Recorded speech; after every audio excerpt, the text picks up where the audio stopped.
سب کو دے. ہم شروع کرتے ہیں تھوڑی دیر میں، بس چلیں انشاءاللہ آمین. شروع کرتے ہیں.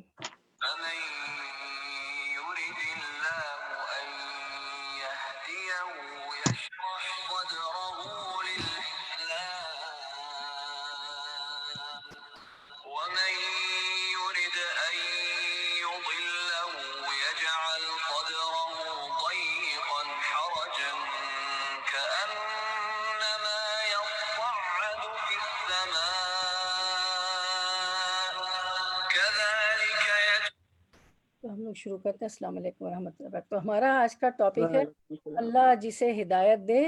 whoever Allah guides he expands his breast for him. تو اللہ جس کو ہدایت دیتا ہے اسے شرح صدر عطا کر دیتا ہے. تو انشاءاللہ اللہ تعالی ہمیں بھی ہدایت دے اور شرح صدر عطا کر دے مسلمات مومن مومنات کو. تو ہم شروع کرتے ہیں. آیت نمبر ہماری ہے 125 سورۃ الانعام. پہلے ہم تلاوت سن لیتے ہیں انشاءاللہ.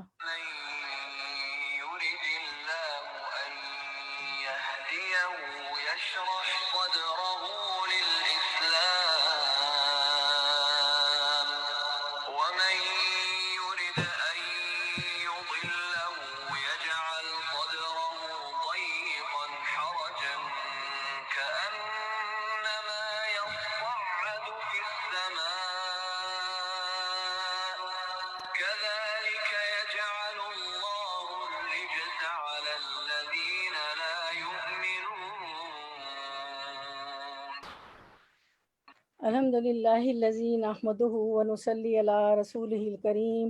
اما بعد فاعوذ باللہ من الشیطان الرجیم. بسم اللہ الرحمن الرحیم. ربی اشرح لی صدری ویسر لی امری واحلل عقدۃ من لسانی یفقہوا قولی. ربی زدنا علما اللہم فقہنا فی الدین. اللہم انفعنا بما علمتنا وعلمنا ما ینفعنا وزدنا علما. آمین یا رب العالمین. تو ہم شروع کرتے ہیں ہمارا ٹاپک آج، اللہ جسے ہدایت دے. whoever Allah guides. تو یہ آیت تھی ہماری 125 سورۃ الانعام. بس یہ حقیقت ہے کہ جسے اللہ ہدایت بخشے گا، جسے اللہ ہدایت بخشنے کا ارادہ کرتا ہے اس کا سینہ اسلام کے لیے کھول دیتا ہے، اور جسے گمراہی میں ڈالنے کا ارادہ کرتا ہے اس کے سینے کو تنگ کر دیتا ہے، اور ایسا بھیجتا ہے کہ اسلام کا تصور ہی اسے یوں معلوم ہونے لگتا ہے گویا اس کی روح آسمان کی طرف پرواز کر رہی ہے. اس طرح اللہ حق سے فرار اور نفرت کی ناپاکی ان لوگوں پر مسلط کر دیتا ہے جو ایمان نہیں لاتے. سورۃ الانعام 125. تو ہم یہ دیکھتے ہیں کہ اللہ اس کائنات کا مالک ہے. اسی نے ہر چیز کو بنایا اور اسے ہدایت بخشی، یعنی اس کے وجود کا مقصد بھی اسے الہام کر دیا کہ وہ چیز کس مقصد کے لیے بنائی جا رہی ہے اور اس کو کیا کرنا ہے. موسیٰ علیہ السلام نے جو ہے موسیٰ علیہ السلام نے فرعون کے دربار میں فرعون کے سوال کے جواب میں رب کا تعارف کرتے ہوئے کہا. جب اس کے رب نے کہا، کیا کہا اللہ تعالیٰ نے؟ قال فمن ربکما یا موسیٰ. فرعون نے کہا اچھا تو پھر تم دونوں کا رب کون ہے اے موسیٰ؟ سورۃ طٰہٰ میں ہمیں پتہ چلتا ہے. تو اس کائنات کا مالک ہے، اسی نے ہر چیز کو بنایا، اسے ہدایت بخشی، یعنی اس کے وجود کا مقصد بھی اسے اعلان کر دیا. وہ کس مقصد کے بنائی جا رہی ہے، اس کو کیا کرنا ہے. موسیٰ علیہ السلام نے فرعون کے دربار میں فرعون کے سوال کے جواب میں رب کا تعارف کرواتے ہوئے کہا، جب اس نے کہا قال فمن ربکما یا موسیٰ، فرعون نے کہا اچھا تو پھر تم دونوں کا رب کون ہے موسیٰ؟ تو موسیٰ علیہ السلام نے کہا قال ربنا الذی اعطی کل شیء خلقہ ثم ہدی. موسیٰ علیہ السلام نے جواب دیا کہ ہمارا رب وہ ہے جس نے ہر ایک کو اس کی خاص صورت شکل عنایت فرمائی، پھر اسے راہ سجا دی. تو جس رب نے ساری مخلوق کو ہدایت بخشی ہے وہی رب انسانوں کو بھی ہدایت دینے والا ہے. انا علینا للہدی، بے شک راہ دکھانا ہمارے ذمے. اللہ تعالیٰ فرماتے ہیں قل انا ھدی اللہ ھو الھدی، کہو حقیقت میں صحیح رہنمائی تو صرف اللہ ہی کی رہنمائی ہے. اس کے بعد ہم دیکھتے ہیں تو وہی ہدایت دیتا ہے جسے وہ چاہتا ہے، اور وہ لوگ جو ہدایت پا جائیں ان کے ایمان میں اضافہ کر دیتا ہے۔ اللہ تعالیٰ تو ہدایت دیکھتا ہے، لیکن کوئی قبول کر لے تو اللہ اس کی ہدایت میں مزید اضافہ فرماتا ہے۔ تو انسان کو بھی ہدایت دینے والا ہی ہے، اور وہ کسی کے ساتھ ہدایت کا ارادہ کرتا ہے تو اس کا سینہ اسلام کے لیے کھول دیتا ہے۔ وہ شخص خیر سے محبت کرتا ہے، قبول حق اس کے لیے آسان ہو جاتا ہے، وہ اس پر خوش ہوتا ہے، اس پر مطمئن ہوتا ہے۔ وہ ہدایت قبول کرنے کے لیے کوئی شرائط نہیں رکھتا، وہ ہدایت کی تلاش میں ہوتا ہے، تو جب ہدایت سامنے آ جاتی ہے تو اس کو قبول کر لیتا ہے۔ اور جس کو اللہ بھٹکا دے اور اس کا سینہ تنگ اور گھٹا ہوا ہو جاتا ہے، لیکن اللہ زبردستی کسی کو نہیں بھٹکاتا۔ جو شخص ہدایت حاصل نہ کرنا چاہے، بظاہر جسمانی طور پر وہ صحت مند ہو، لیکن پھر بھی اس کا دل تنگ ہو، ہدایت کی باتیں اسے مشکل معلوم ہوتی ہوں، تو ایسے شخص کو پھر اللہ ہدایت نہیں دیتا۔ یعنی جو شخص ایمان، علم اور یقین سے انتہائی گھٹن محسوس کرتا ہے اور اس کے دل پر شبہات اور شہوات کا غلبہ ہوتا ہے، یعنی خواہشات سے نفس کا، تو اللہ اس کو ہدایت کی توفیق نہیں دیتا۔ اللہ ہمیں اس سے بچائے۔ پھر ہم دیکھتے ہیں کہ یہ جو آیت ہم نے 125 کی تلاوت سنی، ترجمہ پڑھا، اس آیت میں اللہ تعالیٰ فرماتے ہیں کہ جس شخص کو اللہ چاہتا ہے کہ ہدایت دے تو اس کا سینہ اسلام کے لیے کھول دیتا ہے۔ تو بھلائی کی علامت کیا ہے؟ جب بندہ چاہتا ہے کہ اس کو اللہ ہدایت دے تو اللہ سبحانہ تعالیٰ بھی اس کے لیے ہدایت کی راہ آسان کر دیتا ہے، اس کے لیے اسلام کو آسان اور سہل کر دیتا ہے، اسلام کی طرف آنے کے لیے اس کو ہمت طاقت عطا کرتا ہے۔ تو یہ اس بندے کے ساتھ بھلائی کی علامت ہوتی ہے۔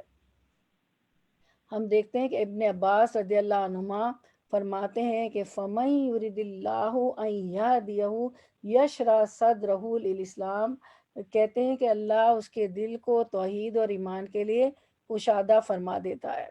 اس کے بعد ہم دیکھتے ہیں کہ مَن يُرِدِ اللَّهُ بِهِ خَيْرًا يُفَقِّهُهُ فِي الدِّينِ، اللہ تعالیٰ جس کے ساتھ بھلائی کا ارادہ کرے اسے دین کی سمجھ عنایت فرما دیتے۔ اللہ تعالیٰ ہمیں ان میں سے بنا دے، ہمیں دین کی سمجھ دیتے۔ اس کے بعد ہم دیکھتے ہیں کہ فَمَن يُرِدِ اللَّهُ أَن يَهْدِيَهُ يَشْرَحْ صَدْرَهُ لِلْإِسْلَامِ، تو یہ دو طرح سے ہوتا ہے، ارادہ بھی اس کا ہو جاتا ہے، ارادہ کونیہ، اور ہدایت یعنی نیک اعمال کی توفیق بھی اللہ تعالیٰ اس کو دے دیتا ہے۔ تو آپ ایسے آدمی کو پائیں گے کہ اس کا سینہ اسلام کے احکام اور اس کے شعائر کے لیے کھلا ہوتا ہے، وہ خوشی سے کھلے دل سے اسے قبول کر لیتا ہے اور پھر خوشی سے اس پر عمل بھی کرتا ہے۔ پھر ہم دیکھتے ہیں کہ نماز منافقوں پر بھاری ہوتی ہے، لیکن مخلص لوگوں کی آنکھوں کی ٹھنڈک ہے۔ نبی کریم صلی اللہ علیہ وسلم نے فرمایا، تمہارے دنیا کی چیزوں میں سے عورتیں اور خوشبو میرے لیے محبوب بنا دی گئی ہیں، اور میری آنکھوں کی ٹھنڈک نماز میں رکھی گئی ہے۔ اللہ ہماری بھی آنکھوں کی ٹھنڈک نماز میں عطا فرما دیجئے۔ تو گویا یہ شرح صدر کی علامت ہے کہ انسان کو نیک اعمال سے محبت ہو، اللہ اور لوگوں کے حقوق سے تعلق رکھنے والے تمام اعمال کے لیے شرح صدر ہو جاتا ہے۔ اس کے طریقے اور عبادات میں سے ہے کہ انسان پر واجب ہے کہ وہ سارے کے سارے اسلام کو، اس کے اصولوں کو اور اس کے فروع کو کے ساتھ قبول کرے، اور اس کو بھی قبول کرے جو اللہ کے حق کے ساتھ تعلق رکھتا ہے، اور اس کو بندوں اس کو بھی جو بندوں کے حق کے ساتھ تعلق رکھتا ہے، اور اس پر واجب ہے کہ وہ اس کے لیے اپنا سینہ وسیع کر دے۔ خوش نصیب ہیں وہ جس کا سینہ اللہ کھول دے۔ خوش نصیبی اکیلے اللہ سبحانہ تعالیٰ کے ہاتھ میں ہے، صرف اللہ ہی سینوں کو کھولتا ہے میری بہنوں۔ خوش نصیبی اس کی مخلوق میں سے ایک مخلوق ہے، تو اللہ اس مخلوق یعنی سعادت کو اپنے فضل سے جس آدمی کے دل میں چاہتا ہے رکھ دیتا ہے، وہ خوش نصیب ہوتا ہے اور مسکراتا ہے، اور اللہ جس سے چاہے یہ سعادت چھین لیتا ہے، بس پھر وہ محروم ہو جاتا ہے اور روتا ہے۔ خوش نصیبی اس کی مخلوق میں سے ایک مخلوق بھی ہے، وہ اپنی مخلوق میں سے اس خوش نصیبی کو جس آدمی کے دل میں چاہتا ہے رکھ دیتا ہے، لہٰذا وہ آدمی دین کی بات سننے پر خوش ہوتا ہے، مسکراتا ہے، گویا اس سے اپنے دل کی بات ہو۔ تو اللہ تعالیٰ ہمیں بھی ایسا بنا دے۔ اور جس سے یہ سعادت چھین جائے تو اس کو اسلام کا ایک ایک حکم، لوگوں کا حق، اللہ کا حق بہت بھاری اور بوجھل لگتا ہے۔ اسی لیے فرمایا وَمَن يُرِدْ أَن يُضِلَّهُ يَجْعَلْ صَدْرَهُ ضَيِّقًا حَرَجًا، جسے اللہ تعالیٰ گمراہ کرنے کا ارادہ کر لیتا ہے اس کی علامت یہ ہے کہ اللہ تعالیٰ اس کا سینہ تنگ اور گھٹاوا کر دیتا ہے، یعنی اس کا سینہ ایمان، علم اور یقین کے لیے بہت تنگ ہو جاتا ہے، اس کا دل شبہات اور شہوات کے سمندر میں ڈوب جاتا ہے، بھلائی اس تک راہ نہیں پا سکتی، نہ ہی بھلائی اور نہ ہی نیکی کے لیے اس کا سینہ کھلتا ہے، گویا وہ سخت تنگی اور شدت میں ہے، گویا وہ آسمان پر چڑھ رہا ہے، یعنی اسے آسمان پر چڑھنے کا مکلف کیا جا رہا ہے جہاں چڑھنے کی اس کے اندر کوئی طاقت نہیں، آسمان پہ تو کوئی نہیں چڑھ سکتا نا۔ تو جو گمراہ ہو اس کی علامت یہ ہے کہ ایسا شخص دنیا کے کاموں کے لیے تو خوب محنت کرتا ہے، خوشی خوشی دنیا کا کام کرتا ہے، اس کے لیے خوب بھاگ دوڑ کرتا ہے، لیکن جیسے ہی اللہ کا کوئی حکم آتا ہے تو اس کی ساری ہمت جواب دے جاتی ہے۔ تو یہاں پہ جو حرجن کا لفظ ہماری آیت میں آیا تھا، تو عمر بن خطاب رضی اللہ عنہ نے خاندان مدلج کے ایک بادیہ نشین اعرابی سے، یعنی جو گاؤں کے لوگ ہوتے ہیں، اس سے حرجتن کا مفہوم پوچھا، تو اس نے کہا کہ درختوں کے درمیان ایک ایسا درخت ہوتا ہے جس تک پالتو یا جنگلی جانور یا کوئی اور چیز نہیں پہنچ سکتی، وہ حرج ہوتا ہے بیچ میں۔ یہ سن کر عمر رضی اللہ عنہ نے فرمایا کہ اسی طرح منافق کے دل تک بھی خیر و بھلائی کی کوئی بات نہیں پہنچ سکتی، استغفر اللہ۔ اس کو تفسیر ابن کثیر میں بیان کیا، کأنما یصعد فی السماء، یعنی جس طرح زور لگا کر آسمان پر چڑھنا ممکن نہیں ہے، اسی طرح جس شخص کے سینے کو اللہ تعالیٰ تنگ کر دے اس میں توحید اور ایمان کا داخلہ ممکن نہیں، الا یہ کہ اللہ تعالیٰ ہی اس کا سینہ اس کے لیے کھول دے۔ پھر ہم دیکھتے ہیں کہ اس آیت سے ایک اور بات پتہ چلتی ہے کہ جس کا دل تنگ ہو اس کو ہدایت نہیں ملتی، کہ جب انسان بلندی کی طرف جاتا ہے، اور یہ سائنس پروف کر رہی ہے آج کل، جو آپ نے اللہ تعالیٰ نے آیت میں بتا دی، جب انسان بلندی کی طرف جاتا ہے تو سانس لینا مشکل ہو جاتا ہے، زمین پہ بہت آسان ہے سانس لینا۔ 1400 سال پہلے قرآن مجید کے نزول کے وقت کسی کو یہ بات معلوم نہیں تھی کہ گویا وہ آسمان کی طرف چڑھ رہا ہے، اس کا سینہ گھٹ رہا ہو، تو جو اوپر جاتا ہے اس کے سانس کی تنگی کی وجہ سے اس کا سینہ گھٹتا ہے۔ اسی طرح اللہ تعالیٰ نے مثال دی اور ان لوگوں کے لیے جن کو دین کی اللہ کی طرف سے آئی ہوئی بات سن کر ان کا دل جو ہے کھلنے کی بجائے گھٹنے لگتا ہے، ان کے لیے سزا کیا ہے؟ کذالک یجعل اللہ الرجس علی الذین لا یؤمنون، اس طرح اللہ تعالیٰ ایمان نہ لانے والوں پر پھٹکار ڈالتا ہے، اور رجسہ کے معنی ہوتے ہیں گندگی کے۔ ابن زید کہتے ہیں کہ اس سے مراد عذاب ہے، ابن عباس رضی اللہ عنہ کہتے ہیں کہ رجس سے مراد شیطان ہے، یعنی اللہ ان پر شیطان کو مسلط کر دیتا ہے، جیسا کہ آیت میں آتا ہے وَمَن يَعْشُ عَنْ ذِكْرِ الرَّحْمَنِ نُقَيِّدُ لَهُ شَيْطَانًا فَهُوَ لَهُ قَرِينٌ۔ ٹھیک ہے، اسکرین پہ بھی دیکھیں آپ یہ آیت۔ اچھا، جو شخص رحمان کے ذکر سے تغافل برتتا ہے ہم اس پر ایک شیطان مسلط کر دیتے ہیں اور وہ اس کا رفیق بن جاتا ہے، سورۃ الزخرف 36۔ تو جس کو شیطان کی دوستی میسر آ جائے تو کیا ہوتا ہے کہ اس پہ جو کیا اللہ کا ذکر جو، تو اس کو خیر پر چلنا بہت مشکل لگتا ہے، اور مجاہد کہتے ہیں کہ رجس سے مراد وہ چیز جو خیر سے خالی ہو، سینہ کھلنے کی اہمیت۔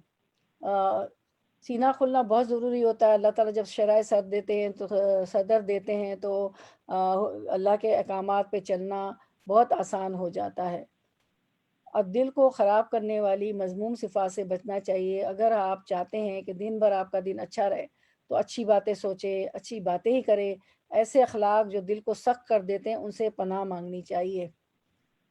اسلام اور ایمان کے لیے سینہ کھلنے کے لیے ہمارے دین میں بہت اہمیت ہے، کیونکہ سینے کے اندر دل ہوتا ہے اور دل ہی مرکز ہے ہدایت کو قبول کرنے کا۔ اگر سینہ گھٹا ہو تو دل بھی گھٹا ہوتا ہے اور خیر کی بات اس کے اندر سرایت نہیں کرتی۔ اسی لیے فرمایا اللہ کا اپنے نبی کے سینے کو کھول دیا ہدایت کو قبول کرنے کے لیے، وحی کو لینے کے لیے اللہ نے اپنے نبی کے سینے کو کھول دیا۔ الم نشرح لک صدرک، کیا ہم نے آپ کے لیے آپ کا سینہ نہیں کھول دیا؟ تو میری بہنوں، جس کا سینہ کھل گیا اسے رب کی طرف سے نور ملتا ہے۔ افمن شرح اللہ صدرہ للاسلام فہو علی نور من ربہ فویل للقاسیۃ قلوبہم من ذکر اللہ اولئک فی ضلال مبین۔ تو کیا وہ شخص جس کا سینہ اللہ نے اسلام کے لیے کھول دیا ہے، سو وہ اپنے رب کی طرف سے ایک روشنی پر ہے، کسی سخت دل کافر جیسا ہو سکتا ہے؟ بس ان کے لیے ہلاکت ہے جن کے دل اللہ کی یاد کی طرف سے سخت ہیں، یہ لوگ صریح گمراہی میں ہیں۔ سورۃ الزمر 22 میں فرمایا۔ اس کے بعد ہم دیکھتے ہیں جس کا سینہ ایمان کے لیے نہ کھلے، اس کا سینہ کفر کے لیے کھل جاتا ہے۔ جو شخص ایمان لانے کے بعد کفر کرے، وہ اگر مجبور کیا گیا ہو اور دل اس کا ایمان پر مطمئن ہو تب تو خیر ہے، مگر جس نے دل کی رضامندی سے کفر کو قبول کر لیا اس پر اللہ کا غضب ہے، اور ایسے سب لوگوں کے لیے بڑا عذاب ہے۔ سورۃ النحل 106۔ ایسے شخص کو ہدایت کی بات سمجھ میں نہیں آتی۔ ومن ازلم ممن ذکر بآیات ربہ فاعرض عنہا ونسی ما قدمت یداہ انا جعلنا علی قلوبہم اکنۃ ان یفقہوہ وفی آذانہم وقرا وَإِن تَدْعُوهُمْ إِلَى الْهُدَىٰ فَلَن يَهْتَدُوا إِذًا أَبَدًا۔ اور اس شخص سے بڑھ کر ظالم اور کون ہے جسے اس کے رب کی آیات سنا کر نصیحت کی جائے اور وہ ان سے منہ پھیرے اور اس برے انجام کو بھول جائے جس کا سر و سامان اس نے اپنے لیے خود اپنے ہاتھوں کیا ہے۔ جن لوگوں نے یہ روش اختیار کی ہے ان کے دلوں پر ہم نے غلاف چڑھا دی ہے جو انہیں قرآن کی بات نہیں سمجھنے دیتے، اور ان کے کانوں میں ہم نے گرانی پیدا کر دی ہے۔ تم انہیں ہدایت کی طرف کتنا ہی بلاؤ وہ اس حالت میں کبھی ہدایت نہیں پائیں گے۔ اس کے بعد ہم دیکھتے ہیں کہ اس سے پتہ چلتا ہے کہ جس شخص کو اللہ ہدایت دے اور وہ اس سے منہ پھیر لے، اپنی بدعمالیوں کو یاد ہی نہ رکھے، تو ایسے لوگوں کے دلوں پر اللہ تعالیٰ پردے ڈال دیتا ہے کہ پھر وہ اس کتاب کو سمجھ نہیں سکتے اور ان کے کانوں میں بھی بوجھ پڑ جاتا ہے۔ اب ہم دیکھتے ہیں کہ ایمان کے اعتبار سے دل کی 4 قسمیں ہوتی ہیں۔ حذیفہ رضی اللہ عنہ سے روایت ہے، وہ کہتے ہیں کہ دلوں کی 4 اقسام ہیں۔ غلاف میں لپٹا ہوا دل، بس یہ کافر کا دل ہے، اور ٹیڑھا دل یہ منافق کا دل ہے، اور ملاوٹ کے بغیر دل گویا کہ اس میں چراغ چمک رہا ہے، بس یہ مومن کا دل ہے۔ اور ایک دل وہ ہوتا ہے جس میں ایمان بھی ہوتا ہے اور نفاق بھی ہوتا ہے، منافقت بھی ہوتی۔ بس ایمان کی مثال یوں ہے جیسے کوئی درخت ہو جس کو پاکیزہ پانی مدد دیتا ہو، تو جیسے درخت کو پاکیزہ پانی ملتا رہتا ہے، اس طرح ایمان کی مثال بھی ایسے ہی ہے، اور نفاق کی مثال ایسے ہی ہے جیسے پھوڑا پھنسی ہو جس کو پیپ اور خون مدد دیتا ہو۔ بس ان دونوں میں سے جو بھی دل پر غالب آ جائے وہی حالت غالب آ جائے۔ پھر ہم دیکھتے ہیں کہ ایمان صرف اللہ کے پسندیدہ بندوں کو نصیب ہوتا ہے۔ عبداللہ بن مسعود رضی اللہ عنہ سے روایت ہے وہ کہ رسول اللہ صلی اللہ علیہ وسلم نے فرمایا، یقیناً اللہ مال اسے بھی دیتا ہے جس سے محبت کرتا ہے اور اسے بھی دیتا ہے جس سے محبت نہیں کرتا، لیکن ایمان صرف اسے دیتا ہے جس سے وہ محبت کرتا ہے۔ مال تو سب کو مل جائے گا، بس جب اللہ کسی بندے سے محبت کرتا ہے اسے ایمان عطا کر دیتا ہے۔ اللہ تعالیٰ کی محبت کی علامت کیا ہے؟ کہ جس کو ہدایت دینا چاہتا ہے وہ اس کے لیے آسان کر دیتا ہے، اس کا دل کھول دیتا ہے اور اس کو نصیب ہو جاتا ہے۔ سورۃ الحجرات میں آتا ہے، وَلَٰكِنَّ اللَّهَ حَبَّبَ إِلَيْكُمُ الْإِيمَانَ وَزَيَّنَهُ فِي قُلُوبِكُمْ وَكَرَّهَ إِلَيْكُمُ الْكُفْرَ وَالْفُسُوقَ وَالْعِصْيَانَ أُولَٰئِكَ هُمُ الرَّاشِدُونَ۔ دل انسانی جسم کا سب سے قیمتی حصہ ہے۔ دل میں نور ہو تو انسان اس روشنی میں ہدایت پا جاتا ہے، اور اگر دل ہی اندھیر ہو تو پھر انسان کے سامنے حق کی، خیر کی 100 باتیں بھی کی جائیں تو وہ اس پہ اثر نہیں کرتی۔ دل جسم کا سب سے قیمتی حصہ ہے۔ نعمان بن بشیر رضی اللہ عنہ سے روایت ہے، وہ کہتے ہیں کہ میں نے رسول اللہ صلی اللہ علیہ وسلم کو فرماتے ہوئے سنا کہ بے شک جسم میں ایک گوشت کا ٹکڑا ہے، جب اس کی اصلاح ہو جاتی ہے تو تمام جسم کی اصلاح ہو جاتی ہے، اور جب وہ خراب ہو جاتا ہے تو تمام جسم خراب ہو جاتا ہے، سنو وہ دل ہے۔ اسے صحیح بخاری نے روایت کیا۔ پھر ہم دیکھتے ہیں کہ ایمان کا مقام دل ہے، تقویٰ کا مقام بھی دل ہے، اچھائی اور برائی کا معاملہ بھی دل کے ساتھ ہے۔ ایمان کا مقام دل ہے۔ رسول اللہ صلی اللہ علیہ وسلم نے فرمایا کہ جس کے دل میں رائے کے دانے کے برابر بھی ایمان ہوگا وہ آگ میں داخل نہیں ہوگا۔ اس کو صحیح مسلم نے روایت کیا۔ اس کے بعد ہم دیکھتے ہیں تقویٰ کا مقام دل ہے۔ ابو ہریرہ رضی اللہ عنہ سے روایت ہے، وہ کہتے ہیں کہ رسول اللہ صلی اللہ علیہ وسلم نے اپنے سینے کی طرف اشارہ کرتے ہوئے 3 مرتبہ فرمایا تقویٰ یہاں ہے، قال التقویٰ ہا ہونا و اشارہ الی صدرہ، قال التقویٰ ہا ہونا، التقویٰ ہا ہونا، التقویٰ ہا ہونا، 3 مرتبہ فرمایا کہ تقویٰ یہاں ہے۔ اچھائی اور برائی کی پہچان رکھنے کا معاملہ دل کے ساتھ ہے۔ ابن مسعود رضی اللہ عنہ کہتے ہیں کہ وہ شخص ہلاک ہوا جس کا دل نیکی کو نیکی اور اس کا دل برائی کو برائی نہ سمجھے۔ تو ہم اپنے دل کو ضرور ٹٹولیں کہ ہمارا دل نیکی کو نیکی کہتا ہے اور برائی کو برائی کہتا ہے، کیونکہ ضمیر تو برا کر کے بھی نا ملامت کرتا رہتا ہے، لیکن جب دل کی بات ضمیر کی بات نہیں مانتے ہیں تو پھر وہ جو ہے عادی ہو جاتا ہے، پھر جو ہے ضمیر جو ہے ملامت کرنا بھی چھوڑ دیتا ہے۔ تو یہ چیک کرنا چاہیے کہ دل ہمارا نیکی کو نیکی اور برائی کو برائی سمجھتا ہے یا نہیں۔ اس کے بعد ہم دیکھتے ہیں نیکی کو نیکی انسان کب سمجھتا ہے؟ جب دل کے اندر ایمان ہوتا ہے۔ جب دل کے اندر ایمان کا چراغ جل رہا ہوتا ہے تو پھر انسان کو فوراً سمجھ آ جاتا ہے کہ جو نیکی میں نے کی ہے وہ واقعی نیکی تھی اور جو برائی کی ہے وہ برائی تھی۔ برائی اور بھلائی کا فرق محسوس کرنے لگتا ہے۔ اللہ سبحانہ تعالیٰ بندوں کی صورتوں کی بجائے دلوں کو دیکھتا ہے۔ نبی کریم صلی اللہ علیہ وسلم نے فرمایا بے شک اللہ تعالیٰ تمہاری صورتوں اور تمہارے مالوں کو نہیں دیکھتا بلکہ وہ تمہارے اعمال اور دلوں کو دیکھتا ہے۔ اور آپ رسول اللہ صلی اللہ علیہ وسلم نے اپنی انگلیوں سے اپنے سینے کی طرف اشارہ کیا اور فرمایا۔ اس کے بعد ہم دیکھتے ہیں کہ عبداللہ بن مسعود رضی اللہ عنہ سے روایت ہے، وہ فرماتے ہیں کہ بے شک اللہ تعالیٰ بندوں کے دلوں پر نظر فرمائی تو محمد صلی اللہ علیہ وسلم کے دل کو بندوں کے دلوں میں سب سے بہتر پایا، اس لیے اللہ نے ان کو اپنے کام کے لیے منتخب فرما لیا اور انہیں پیغمبری کا شرف بخشا، پیغمبری کا شرف عطا کر کے مبعوث فرمایا۔ پھر قلب محمد صلی اللہ علیہ وسلم کے بعد بندوں کے دلوں پر نظر فرمائی تو آپ صلی اللہ علیہ وسلم کے صحابہ کے دلوں کو سب سے بہترین پایا، چنانچہ اللہ نے انہیں اپنے نبی کا وزیر بنا دیا۔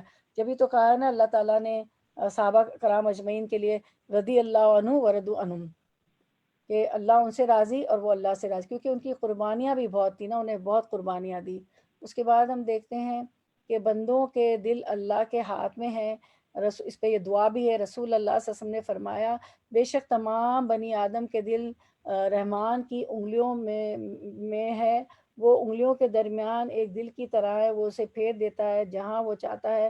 پھر رسول اللہ صلی اللہ علیہ وسلم نے فرمایا یہ دعا ہے جو سب کو ہمیں آتی ہے، اللہم مصرف القلوب صرف قلوبنا علی طاعتک، اے اللہ دلوں کے پھیرنے والے ہمارے دلوں کو اپنی اطاعت پر پھیر دیجئے۔ سب لوگ کہیں آمین یا رب العالمین۔ تو دل کی حالت بدلتی رہتی ہے۔ رسول اللہ صلی اللہ علیہ وسلم نے فرمایا قلب کو قلب اس لیے کہتے ہیں کہ وہ پلٹتا رہتا ہے، اور اس کی مثال تو اس پر کی سی ہے، جو پر ہوتا ہے نا پرندوں کا، اس پر کی سی ہے جو کسی درخت کے تنے کے ساتھ لگا ہو اور ہوا اسے الٹ پلٹ کرتی رہتی ہے، کبھی سیدھا کبھی الٹا۔ تو یہی دل کا حال ہے۔ مقداد بن اسود کہتے ہیں کہ میں نے رسول اللہ صلی اللہ علیہ وسلم کو فرماتے ہوئے سنا ابن آدم کا دل اس ہنڈیا سے بھی زیادہ تیزی کے ساتھ بدلتا ہے جو خوب کھول رہی ہوتی، چولہے پہ کھولتی ہے نا ہنڈیا۔ اس کے بعد ہم دیکھتے ہیں کہ قلب سے مراد الٹ پلٹ ہونا، یعنی ایک حال میں نہیں رہتا، کبھی آپ کا دل خوش ہوتا ہے، کبھی آپ کے اندر اداسی چھا جاتی ہے، ایسا ہوتا ہے؟ جی ہاں ہوتا ہے نا، کبھی ایسے ہوتا ہے، ہم کبھی خوش ہوتے ہیں کبھی اداسی ہو جاتی ہے۔ تو یہ دعا پڑھتے رہنا چاہیے، اللہم مصرف القلوب صرف قلوبنا علی طاعتک، تاکہ ہمارا دل جو ہے وہ ہر طرح کی گھٹن والی چیزوں سے محفوظ رہے، اس کی عادت بنا لیں۔ دلوں سے اب زنگ کیسے ہٹایا جائے؟ دلوں پہ جو جنگ چڑھے ہوتے ہیں ہمارے دلوں پر، دل کا علاج کیسے کریں؟ تو توحید اپنانا چاہیے۔ ابن قیوم رحم اللہ کہتے ہیں کہ ہدایت اور توحید شرح صدر کے بڑے اسباب میں سے ہیں، اور شرک اور گمراہی سینے کی تنگی اور اس کے تنگ ہونے کے بڑے اسباب میں سے ہے۔ دل میں نور کا آنا، اللہ بندے کے دل میں نور ڈالتا ہے، وہ ایمان کا نور ہے، کیونکہ ایمان سینے کو کھول دیتا ہے، اس کو وسیع کرتا ہے۔ شرک اور گمراہی اور سینے کی تنگی یہ دل کے تنگ ہونے کے بڑے اسباب ہیں۔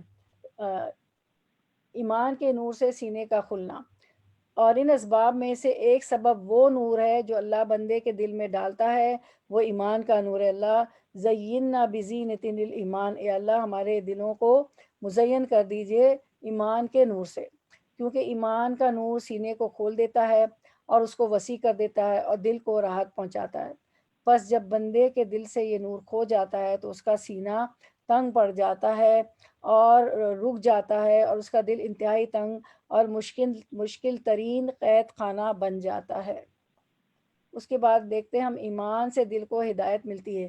وَمَن یُؤْمِن بِاللَّهِ یَہْدِ قَلْبَهُ، جو شخص اللہ پر ایمان رکھتا ہو اللہ اس کے دل کو ہدایت بخشتا ہے، جیسے کہ سورۃ التغابن میں آتا ہے، یہ سورۃ التغابن کی آیت تھی، علم حاصل کرنا، علم حاصل کرنے سے سینہ کھلتا ہے، بس علم سینے کو کھولتا ہے اور اس کو وسیع کر دیتا ہے، یہاں تک کہ وہ سینہ دنیا سے زیادہ وسیع ہو جاتا ہے۔ تو خاص طور پہ قرآن کا علم، وہی الہی کا علم ضرور حاصل کریں، ضرور یہ کلاسز اٹینڈ کریں اور لوگوں کو بھی بتائیں۔ ایمان، اچھا پھر ہم دیکھتے علم حاصل کرنا، علم حاصل کرنے سے سینہ کھلتا ہے، پس علم سینے کو کھولتا ہے اور اس کو وسیع کر دیتا ہے، یہاں تک کہ وہ سینہ دنیا سے زیادہ وسیع ہو جاتا ہے، اور جہالت سینے کو تنگ کر دیتی ہے، اس کو بند کر دیتی ہے اور اس کو محبوس کر دیتی ہے۔ آپ کو پتہ ہے جہالت تو ظلمت ہے، اندھیرا ہے گمراہی کا۔ تو جیسے جیسے بندے، چاہے دنیا کا علم ہو چاہے دین کا علم ہو، علم حاصل کرنا چاہیے۔ تو جیسے جیسے بندے کا علم بڑھتا جاتا ہے اس کا سینہ کھلتا جاتا ہے اور وسیع ہوتا جاتا ہے، اور ہر علم کی وجہ سے ایسا نہیں ہوتا، بلکہ اس علم کی وجہ سے ہوتا ہے جو رسول اللہ صلی اللہ علیہ وسلم سے ہمیں وراثت میں ملا ہے، اور یہی علم نافع ہے، فائدہ مند علم ہے نا۔ اللہم انفعنا بما علمتنا وعلمنا ما ینفعنا وزدنا علما، ہم دعا بھی پڑھتے ہیں نا، تو یہ علم ہے قرآن کا۔ بس اس علم کے حامل لوگوں کے سینے سب لوگوں سے زیادہ کھلے ہوتے ہیں اور ان کے دل سب سے زیادہ وسیع ہوتے ہیں۔ جو قرآن کا علم حاصل کرتا ہے، حدیث کا علم حاصل کرتا ہے، قرآن و سنت کا، تو ان کے اخلاق سب سے زیادہ اچھے ہوتے ہیں، کیونکہ روز ہم قرآن پڑھتے جائیں، تفسیر سے، ترجمے سے، ایسی کلاسز اٹینڈ کریں تو ہمارا تزکیہ نفس ہوتا رہتا ہے، اور ان کی زندگی سب سے زیادہ پاکیزہ ہو جاتی ہے۔ علم سینے کو کھولتا ہے، سینہ دنیا سے زیادہ پھر وسیع ہو جاتا ہے، علم سے آخرت اور جنت اور جہنم کے بارے میں بھی بہت واضح طور پر سوچتا ہے۔ اب کچھ ایک بات جو ہے نا وہ بہت زیادہ لوگ کرتے ہیں کہ کہتے ہیں کہ ہم اگر پڑھ لیا نا، ہم نے سیکھ لیا، جان لیا قرآن و حدیث کا علم، تو پھر ہماری پکڑ ہو جائے گی، اس سے تو ہم جانیں نہ۔ یہ میری بہنوں بالکل غلط بات ہے، آپ جو ہے ضرور ان کو سمجھائیں، یہ غلط فہمی کو دور کریں، کیونکہ اگر ہم قرآن کا علم نہیں بھی سیکھیں گے نا، قرآن تو آیا ہی ہے ہم سیکھنے کے لیے، سمجھنے کے لیے، سمجھ کے عمل کرنے کے لیے۔ تو جو لوگ اس طرح کی بات کرتے ہیں نا، ان کو یہ سمجھنا چاہیے کہ کورس تو آ گیا، بچے کو کتابیں دلا دی، اسکول میں ڈال دیا، اگر اب یہ کورس نہیں پڑھائیں گے سال بھر تو بچہ فیل ہو جائے گا، وقت بھی ضائع ہوگا، ٹائم، منی، انرجی، پیسہ بھی ضائع ہوگا۔ تو قرآن کریم تو آ گیا ہے، اس کو ہم نہیں بھی پڑھیں گے، جو لوگ یہ کہتے ہیں کہ پڑھ لیں گے تو ہماری پکڑ ہو جائے گی، تو نہیں بھی پڑھیں گے تب بھی پکڑ ہے، تو تب تو زیادہ ہے، بلکہ پڑھ لیں گے تو ہماری دنیا بھی آسان ہو جائے گی، آخرت بھی آسان ہو جائے، کیونکہ قبر میں ہی سوال جواب شروع ہو جائے گا۔ تو اس کو پڑھنا جاننا بہت ضروری ہے، ایسا نہیں ہے کہ حساب نہیں ہوگا، جو نہیں پڑھے گا اس کا بھی ہوگا، پڑھنے والے کے لیے تو وہ تو آسان ہو جائے گا، اس کو پتہ چلے گا جہنم کے لیے کیا کروں، جنت کے لیے کیا کروں، جنت مجھے کیسے ملے گی، آخرت پہ ایمان لاؤں۔ جہالت سینے کو تنگ کر دیتی، جہالت اندھیرا ہوتا ہے، جہالت سینے کو تنگ کر دیتی، بند کر دیتی ہے۔ علم دین ہی انسان کو فائدہ دیتا ہے، رسول اللہ صلی اللہ علیہ وسلم کی وراثت ہے، ان کے ذریعے سے ہم کو پہنچا ہے۔ کن کے اخلاق پاکیزہ ہوتے ہیں؟ جو علم کو سیکھتے ہیں صحیح نیت کے ساتھ، ان کے اخلاق پاکیزہ ہوتے ہیں، قرآن کا علم، ان کی زندگی سب سے بہتر ہو جاتی ہے، اللہ کی طرف رجوع کرنے سے دل کھلتے ہیں، تو اس سے محبت کرنے سے سینہ کھلتا ہے۔ اسکرین پہ دیکھیں، الانابہ الی اللہ سبحانہ و تعالی، اللہ سبحانہ تعالیٰ کی طرف رجوع کرنا اور دل کی گہرائی سے اللہ سے محبت کرنا اور اس کی طرف متوجہ ہونا اور اس کی عبادت سے خوشی پانا، دوسری کوئی بھی چیز بندے کے سینے کو ان سے بڑھ کر نہیں کھولتی، یہاں تک کہ کبھی وہ کہتا ہے کہ اگر جنت میں میری یہی حالت ہوگی تو سب سے زیادہ خوشگوار زندگی گزارنے والا میں ہی ہوں گا۔ یعنی زیادہ اللہ سے محبت ہوگی، جتنی زیادہ اللہ سے محبت ہوگی اتنا ہی دل کھلے گا۔ اللہ کی محبت میں سینے کے کھلنے اور نفس کے خوش ہونے اور دل کے خوشحال ہونے کی ایک عجیب تاثیر ہے، اس کو وہی جانتا ہے، اس کو وہی محسوس کر لیتا ہے۔ اور جیسے جیسے اللہ کی محبت قوی اور شدید ہوتی جاتی ہے، سینہ اتنا ہی زیادہ کھلتا جاتا ہے اور وسیع ہوتا جاتا ہے، اور وہ صرف باطل اور ان بیکار لوگوں کو دیکھ کر تنگ پڑتا ہے جن کی یہ حالت نہیں ہوتی، تو اسے ایسے لوگوں کو دیکھنا ان کی آنکھ کا تنکا ہے، اور ان سے ملنا ان کے لیے بخار کی مانند ہو جاتا ہے، جو وقت ضائع کرتے رہتے ہیں، فضول اور لغو باتیں کرتے رہتے ہیں۔ اب یہ تو اللہ کی طرف راغب ہوتا ہے، خوب اپنی جنتیں بنا رہا، تو اس کو پتہ ہے کہ صرف تیسرا کلمہ پڑھ لیا تو ایک درخت جنت میں لگ جائے گا، تو اس کا یہ حال ہوتا ہے دوسروں کو دیکھ کر۔ تو جب کبھی دل تنگ ہونے لگے میری بہنوں، تو اللہ کی طرف رجوع کریں، توبہ استغفار کریں، اللہ کا ذکر کریں، قرآن مجید پڑھیں، اللہ تعالیٰ کو یاد کریں، تو انشاءاللہ کچھ ہی دیر کے بعد آپ کے دل کی حالت بہتر ہونے لگے گی، کیونکہ اللہ تعالیٰ فرماتے اللہ بذکر اللہ تطمئن، اللہ بذکر اللہ تطمئن القلوب، خبردار آگاہ ہو جاؤ، باخبر ہو جاؤ، بے شک اللہ کے ذکر ہی میں دلوں کو سکون ملتا ہے۔ The heart find peace and tranquility in the remembrance of Allah سبحانہ تعالیٰ۔ اچھا، اب روح گردانی کے نتیجے میں تنگ زندگی، اسکرین پہ نظر کریں۔ ومن آردا عن ذکری فإن لہ معیشۃ ضنکا ونحشرہ یوم القیامۃ اعمیٰ، اور جو میرے ذکر درس نصیحت سے منہ موڑے گا اس کے لیے دنیا میں تنگ زندگی ہوگی، اور قیامت کے اب معیشت ضنکا، معیشت کس کو کہتے ہیں؟ روزی روزگار، آپ کی اکانومی ہے نا، تو جو میرے ذکر درس نصیحت سے منہ موڑے گا اس کے لیے دنیا میں تنگ زندگی ہوگی، اور قیامت کے روز ہم اسے اندھا اٹھائیں گے، وہ کہے گا پروردگار دنیا میں تو میں آنکھوں والا تھا، یہاں مجھے اندھا کیوں اٹھایا؟ اللہ تعالیٰ فرمائے گا ہاں، اسی طرح تو ہماری آیات کو جب کہ وہ تیرے پاس آئی تھی تو نے بھلا دیا تھا، اسی طرح آج تو بھلایا جا رہا ہے۔ نہ خود کھول کے پڑھنا، نہ ایسے دینی حلقوں میں جانا، نہ قرآن کو سمجھنا، نہ لوگوں کو دعوت دینا۔ تو اللہ تعالیٰ ہمیں اللہ دین سے جوڑے، اور ہم اس کو پڑھنے والے، سمجھنے والے، اور عمل نہیں ہے نا، لیکچرز تو بہت سن لیتے ہیں، دے بھی دیتے ہیں، کر بھی لیتی ہوں میں بھی، لیکن عمل اللہ تعالیٰ ہمارے بدل دے اللہ۔ اچھا، اس کے بعد ہم دیکھتے ہیں کہ روح اور سینے کے تنگ ہونے کے اسباب میں سے اللہ سے روح گردانی کرنا، اور غیر اللہ کے ساتھ دل کو وابستہ کرنا، اللہ کے ذکر سے غافل ہونا، اور اس کے سوا کسی اور سے محبت کرنا ہے۔ تو جو اللہ کے سوا کسی دوسرے سے ویسی محبت کرتا ہے تو وہ اسی کے ساتھ عذاب دیا جاتا ہے، اور غیر اللہ کی محبت میں اس کا دل جکڑ دیا جاتا ہے۔ تو زمین میں اس سے بڑا بدبخت کوئی نہیں ہوتا جس کا دل جو ہے غیر اللہ کی محبت میں جکڑ دیا جائے۔ اللہ کی کتاب کو بھلانے سے سینہ تنگ ہو جاتا ہے، جو اللہ کی کتاب کو بھلا دیتا ہے، اللہ کی بات کو بھلا دیتا ہے، تو اس کا سینہ تنگ ہو جاتا ہے۔ اللہ تعالیٰ سے جو روگردانی کر لیتا ہے تو پھر اس کا سینہ بھی تنگ ہو جاتا ہے۔ جو نماز نہ پڑھے، ذکر نہ کرے، قرآن نہ پڑھے، دین کی مجلس میں جو ہے شرکت نہ کرے، تو پھر اس کا سینہ بھی تنگ ہو جاتا ہے۔ نبی کریم صلی اللہ علیہ وسلم کی اتباع سے سینے کا کھلنا۔ رسول اللہ صلی اللہ علیہ وسلم ہر اس صفت کے حامل تھے جس سے اخلاق مکمل ہوتا ہے۔ آپ صلی اللہ علیہ وسلم مکارم اخلاق تھے، اخلاق کو مکمل کرنے کے لیے آئے تھے، اور شرح صدر اور دل کی وسعت اور آنکھوں کی ٹھنڈک اور روح کی زندگی حاصل ہوتی ہے۔ بس آپ صلی اللہ علیہ وسلم شرح صدر اور زندگی میں آنکھوں کی ٹھنڈک میں سب سے زیادہ کامل تھے، اور اس کے ساتھ ساتھ آپ صلی اللہ علیہ وسلم کا سینہ ظاہری طور پہ بھی وسیع تھا، اس لیے نبی صلی اللہ علیہ وسلم کی اتباع کرنا، نبی صلی اللہ علیہ وسلم کی پیروی کرنا، آپ صلی اللہ علیہ وسلم کی سنت پہ چلنے سے سینہ کھل جاتا ہے۔ اور مخلوق میں سے جو آپ صلی اللہ علیہ وسلم کی پیروی میں سب سے زیادہ کامل ہوگا تو وہ شرح صدر میں اور لذت اور آنکھوں کی ٹھنڈک میں بھی سب سے زیادہ کامل ہوگا۔ اس کو شرح صدر عطا ہوگا، اس کا سینہ کھل جائے گا اسلام کے لیے، اس کو لذت محسوس ہوگی، چاہے زندگی میں کتنے دکھ ہو اس کے اندر ایک سکون اور لذت اور آنکھوں کی ٹھنڈک ہوگی۔ آپ نے ایسے دیکھا ہوگا ایمان والوں کو، بہت عابد و زاہدوں کو، زہد والے، تقوی والے، عبادت گزار، کتنی بھی مشکل آ جائے نہ وہ شور شرابہ کرتے نہ وہ ہنگامے کرتے، ان کے اندر ایک سکون کی کیفیت ہوتی ہے نا، جیسے کہ ایک بہت ہی امام تھے، ائمہ کرام میں سے تھے، تو ان کے شاگرد تھے۔ ایک دفعہ ان کے شاگردوں نے آ کے کہا کہ آپ کو تو بہت فائدہ ہوا ہے، آپ کی تجارت میں بہت فائدہ، بہت بہت فائدہ ہوا۔ تو وہ کہتے ہیں الحمدللہ۔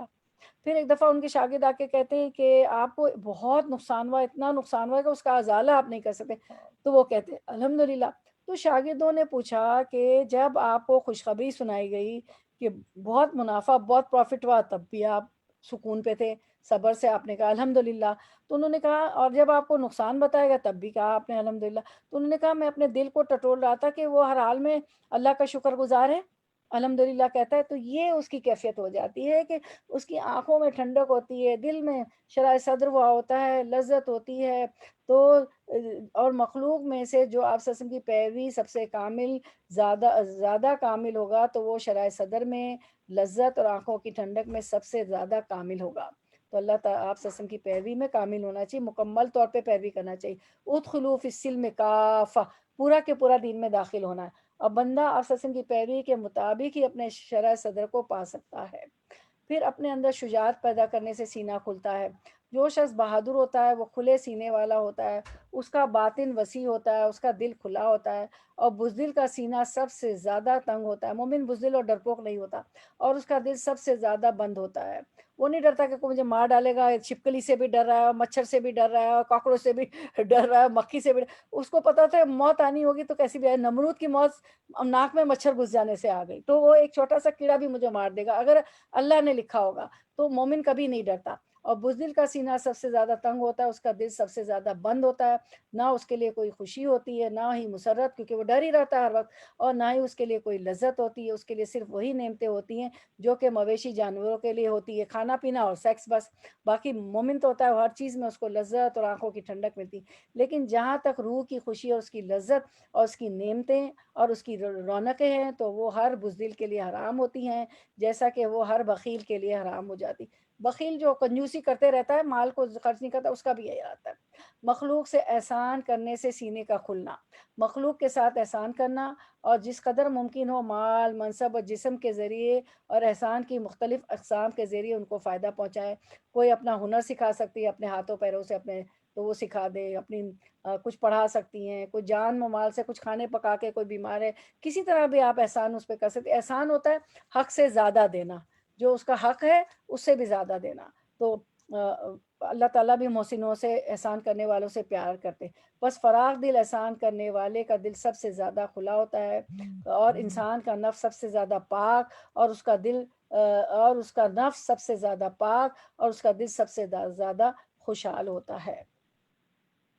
بخیل کا سینہ سب سے تنگ ہوتا ہے۔ بخیل شخص جس میں احسان کا کوئی عمل دخل نہیں ہوتا، اس کا سینہ سب سے زیادہ تنگ ہوتا ہے، اس کی زندگی سب سے زیادہ تنگی والی ہوتی ہے، اور اس کو سب سے زیادہ پریشانی اور غم لاحق ہوتا ہے، کیونکہ بخیل پیسہ گنتا رہے۔ یہ نہیں میں کہہ رہی کہ حساب نہ کریں، حساب کتاب ضرور کریں ورنہ پتہ ہی نہیں چلے گا کہ کہاں کتنا خرچ کرتا ہے۔ وہ تو بخیل ایک ایسا ہر وقت گنتا رہتا ہے، اس کا سینہ تنگ ہوتا ہے، اور اس کی زندگی بھی سب سے زیادہ تنگی والی ہوتی، کیونکہ وہ اس کی مال کے غم میں ہی ہمیشہ پریشانی اور غم میں لاحق رہتا ہے۔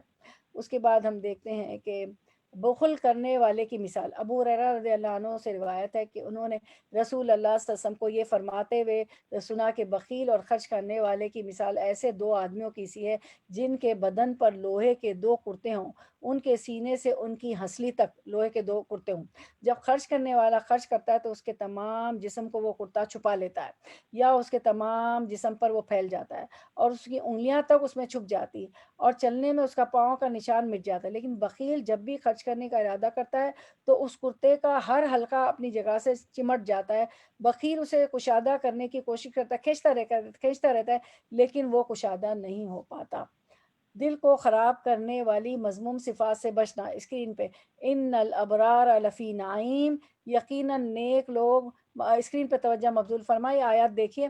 ان الابرار لفی نعیم، یقیناً نیک لوگ مزے میں ہوں گے، سورۃ الانفطار آیت 13 اسکرین پہ لے آئے۔ وَإِنَّ الْفُجَّارَ لَفِي جَحِيمٍ، اور بے شک بدکار لوگ جہنم میں جائیں گے۔ حسد بغض اور تکبر جیسی مذموم صفات انسان کو خود اپنے اندر سے جلا ڈالتی ہیں۔ آپ نے بچپن میں پڑھا ہوگا حسد نیکیوں کو جلا دیتا ہے۔ ہماری اردو کی ٹیچر تھی نا، روز ایک پیج رائٹنگ کا بورڈ پہ لکھتی تھی، حسد نیکیوں کو اس طرح جلا دیتا ہے جیسے لکڑی جل جاتی وغیرہ، ایک مثال ہے نا، تو وہ حسد نیکیوں کو اتنا خوبصورت وہ لکھواتی تھی۔ یہ تو مجھے رٹا ہوا ہے جملہ۔ حسد، بغض اور تکبر جیسی مذموم صفات انسان کو خود اپنے اندر سے جلا ڈالتی، تو حسد نیکیوں کو جلا دیتا ہے۔ مطلب میں اپنی ٹیچر کی بات اس لیے بتا رہی تھی، اتنا لکھوایا کہ حسد نیکیوں کو جلا دیتا ہے۔ ابن عربی کہتے ہیں کہ جو دل بغض کرنے والا، حسد کرنے والا، خود پسند یعنی اپنی بڑائی، اپنا تکبر، میں ہی سب کچھ ہوں، خود پسندی اور متکبر ہو، فخر و غرور کرنے والا، وہ سلامتی والا دل نہیں ہوتا۔ اب سلامتی والا دل، زبان کی اصلاح سے دل کی اصلاح ہوتی ہے۔ قولوا للناس حسنا، ہمیشہ اچھی بات کریں۔ رسول اللہ صلی اللہ علیہ وسلم نے فرمایا کسی آدمی کا ایمان درست نہیں ہوتا یہاں تک کہ اس کا دل درست ہو، اور اس کا دل درست نہیں ہوتا یہاں تک کہ اس کی زبان درست ہو جائے۔ دل کی درستی زبان کو بھی درست کر دے گی اور ایمان بھی درست ہو جائے گا۔ پھر اب فرمایا کہ دل کی اصلاح 5 چیزوں کے ساتھ ہوتی ہے۔ نمبر 1، غور سے سنیں، غور و فکر سے ساتھ قرآن کی تلاوت کرنا۔ افلا تدبرون، کیا بھلا پس تم قرآن میں غور و فکر نہیں کرو گے؟ افلا تعقلون، کیا تم عقل نہیں رکھتے؟ افلا یشعرون، کیا تم شعور نہیں رکھتے؟ تو غور و فکر کے ساتھ قرآن کی تلاوت کرنا ہے۔ اسی لیے آج غور و فکر کرنے کے لیے آپ کا آیت کا سبق تھا سورۃ الانعام 125۔ تو ہم نے یہ پورا لیکچر ہم اسی لیے کر رہے ہیں کہ غور و فکر اور تدبر کریں۔ اور پیٹ کو خالی رکھنا، کیا ہوتا ہے بہت زیادہ پیٹ بھر لیتے ہیں، بہت زیادہ کھا لیتے ہیں تو ایک دم نیند آنے لگتی ہے، طبیعت بوجھل ہو جاتی ہے، اور پھر تراویح بھی نہیں پڑھی جاتی۔ میں نہیں کہہ رہی تھی کہ بھوکے رہو، آپ صلی اللہ علیہ وسلم کی حدیث ہے کہ آپ کو اگر ایک روٹی کھانا ہی ہے تو اس میں کیا کرے، آدھی یا پونی روٹی کھائیں، ہوا کے لیے بھی جگہ رکھے اور سانس لینے کے لیے بھی جگہ رکھے۔ پھر دل بھی اچھا دھڑکتا ہے نا، دل کو بھی ظاہر ہے اس کو بھی بیٹنگ، ہارٹ بیٹنگ بھی صحیح رہتی ہے۔ رات کا قیام کرنا اور سحری کے وقت اللہ کے آگے گڑگڑانا، یعنی قیام اللیل کرنا، تہجد پڑھنا، نیک لوگوں کی مجلسوں کو اختیار کرنا، حلال کھانا، دل کی اصلاح 5 چیزوں سے ہوتی ہے۔ یہ میں نے بتایا۔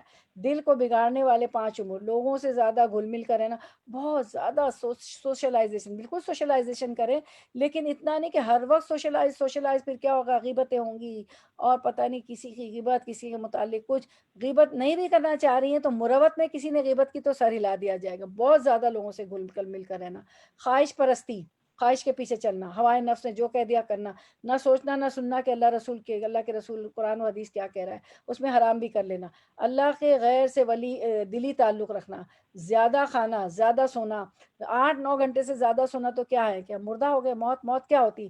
موت تو جو ہے، سونے کو بھی اللہ نے چھوٹی نیند، چھوٹی موت کہا ہے نا۔ آپ نے پڑھی ہے یہ آیت کہ جو میں چاہتا ہوں تو جو سوئے ہوتے ہیں ان کو میں روح قبض کر لیتا ہوں تو وہ پھر سے اٹھ نہیں سکتے، تو نیند بھی چھوٹی موت ہے۔ تو زیادہ سونا کیا ہوتا ہے، آپ سو گئے جیسے کہ موت ہو گئی۔ شرح صدر کے فائدے، 8 گھنٹے بہت کافی ہوتے ہیں۔ شرح صدر کے فائدے، دل اور اعضاء کے سلامت رہتے ہیں۔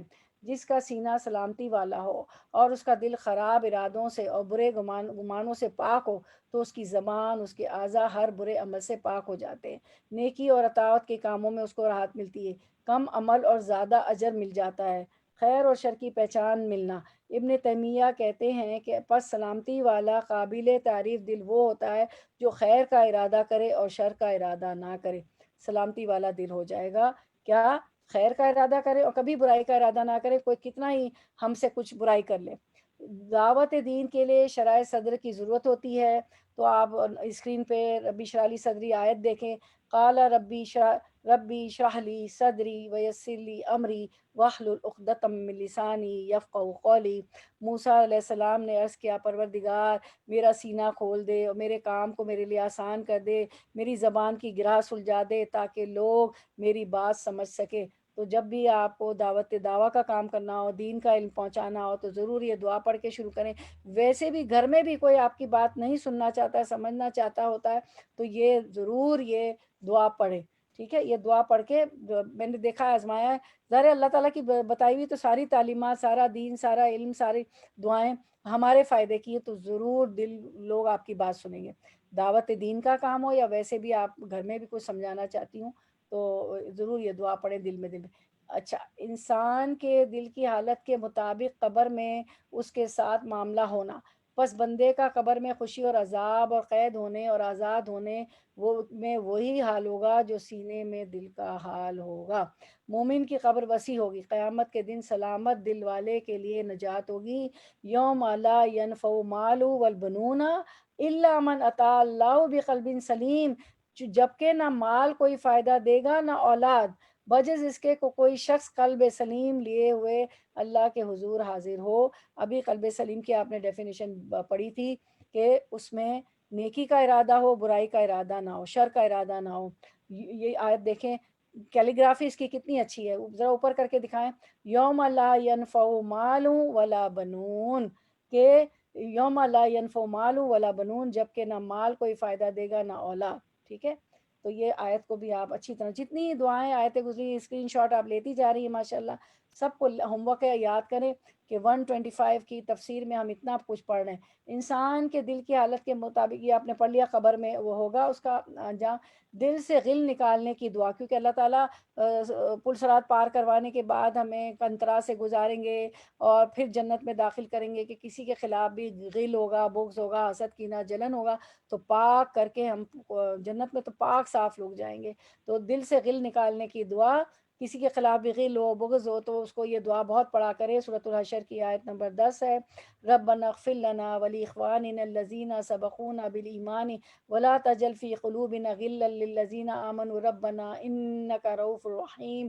اے ہمارے رب، ہمیں اور ہمارے ان سب بھائیوں کو بخش دے جو ہم سے پہلے ایمان لائے ہیں۔ دیکھیں پہلوں کی بھی دعا ہو گئی، اور ہمارے دلوں میں اہل ایمان کے لیے کوئی بغض نہ رکھ، اے ہمارے رب تو بڑا مہربان اور رحیم ہے، آمین یا رب العالمین۔ اس کے بعد دل میں نور پیدا کرنے کی دعا، اللہم اجعل فی قلبی نورا، اے اللہ میرے دل میں نور پیدا کر دے۔ اس کو صحیح بخاری نے روایت کیا، اور یہ آیت آپ پوری یہ دعا کر چکے ہیں ماشاءاللہ۔ اس کو ہم نے بہت اچھی طرح ورڈ ٹو ورڈ ٹرانسلیشن کے ساتھ پڑھا تھا، سمجھا تھا، اور اب ہم اس کو پڑھ بھی رہے ہیں روزانہ، ویسے بھی پڑھتے تھے، سبق میں آگے تو اور زیادہ ہمیں کنوکشن ہو گیا، یقین ہو گیا۔ آپ صبح شام کے اذکار پڑھتے ہیں ہم سب، حفاظت کی دعائیں پڑھتے ہیں سب، یہ سارے صبح شام کے اذکار میں ہماری شامل ہے الحمدللہ۔ دل سے میل کچیل نکالنے کی دعا، اللہ اللہم وحدی قلبی وسدد لسانی واسلک سقیمت قلبی، یا آپ یہ بھی کہہ سکتے اللہم اہدی قلبی وسدد لسانی واسلک سقیمت قلبی، میرے دل کو صحیح راستے پر لگا، میری زبان کو درست کر دے، اور میرے دل سے بغض و عناد ختم کر دے، آمین یا رب العالمین۔ یہ ایسا درس ہے کہ دعائیں بھی ساتھ ہوتی چلی جا رہی ہیں، اور پھر جو ہے اسکرین شیئرنگ کا کیا کہنے، کتنی ہمیں خوبصورت بنائی گئی، دکھائی گئی ہے۔ اللہ تعالیٰ ہمیں بھی جو ہے، ہاں ہمارے دل کو بھی اس طرح خوبصورت بنا دے، شرح صدر سے اللہ تعالیٰ سینے کو ہمارے کھول دے اسلام کے لیے۔ تو اب جو دوسری دعا ہماری ہے کیا ہے، دل کی طہارت کی دعا، اللہم اغسل خطایایا بالماء الثلج والبرد ونقی قلبی من الخطایا کما نقیت الثوب الابیض من الدنس وباعد بینی وبین خطایایا کما باعدت بین المشرق والمغرب۔ اے اللہ میرے گناہوں کو برف اور اولے کے پانی سے دھو دیجئے، اور میرے دل کو خطاؤں سے پاک کر دیجئے، جس طرح سفید کپڑا میل کچھ ایسے صاف کر دیا جاتا ہے، اور میرے گناہوں کے درمیان اتنا فاصلہ کر دے جتنا فاصلہ مشرق و مغرب میں ہے۔